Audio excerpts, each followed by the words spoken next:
Αν δουλεύεις 9-5, στο έχουν κάνει 9-7, αλλά πληρώνεσαι για 9-2, αυτό το βίντεο είναι για σένα. Έχω γεννηθεί σε επιχειρηματική οικογένεια και όπως ήταν λογικό, τα πρώτα μου επαγγελματικά βήματα τα έκανα εκεί πέρα παρόλο που σπούδασα μαθηματικά. Κάποια στιγμή, λόγω ενός ατυχήματος αυτοκινηστικού, τέλος πάντων ανατράπηκαν πολλά πράγματα στην οικογένεια και βρέθηκα να πάω να δουλέψω κι εγώ υπάλληλος όπως πάρα πολλοί άλλους κόσμος βέβαια. Δούλεψα συνολικά για 3 μεγάλες εταιρείες Θεσσαλονίκης.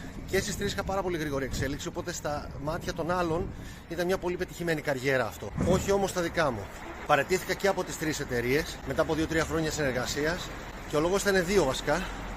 Ο πρώτος ήταν ότι δεν μου άρεσαν οι σχέσεις μεταξύ των ανθρώπων. Θεωρώ ότι υπήρχε κάτι ψεύτικο, κάτι δίθεν, ένα προσωπείο το οποίο δεν ήθελα ποτέ να φορέσω. Και ο δεύτερος λόγος ήταν γιατί στις υψηλές θέσεις εργασίας ξαφνικά ανακαλύπτεις ότι δεν έχεις ωράριο, δεν έχεις προσωπική ζωή, δεν έχεις Σαββατοκύριακο και ενδεχομένως να μην έχεις καθόλου διακοπές. Αυτό που πάντα με έκαιγε μέσα μου είναι ότι καταλάβαινα ότι παράγω μια πολύ μεγάλη υπεραξία για κάποιον άλλον. Οπότε κάποια στιγμή στη ζωή μου σκέφτηκα γιατί όλη αυτή την υπεραξία να τη δίνω σε έναν άλλον άνθρωπο και να μην τη δίνω στον εαυτό μου. Ξεκίνησα λοιπόν κάποια στιγμή ένα δικό μου μεσητικό γραφείο μαζί με ένα συνέτερο, το οποίο πήγε εξαιρετικά καλά, μέχρι που φτάνουμε στα χρόνια της πανδημίας και της καραντίνας, όπου και τα δύο επαγγέλματά μου, δηλαδή και τα ιδιαίτερα, αλλά και το κομμάτι των μεσητικών, έχει πέσει πάρα πολύ. Είμαι πατέρας 3 παιδιών, οι υποχρεώσεις πάρα πολύ μεγάλες, οπότε αυτό ουσιαστικά με έφερε να ψάξω άμεσα λύσεις και εκεί ήταν που μπήκε στη ζωή μου online επιχειρηματικότητα. Έχετε σε επαφή με ένα φίλο επιχειρηματή, ο οποίος έκανε πάντα πολύ σοβαρά πράγματα μέσω ίντερνετ. Το πρώτο είναι το project που σήμερα πραγματικά έχει αλλάξει τη ζωή μου.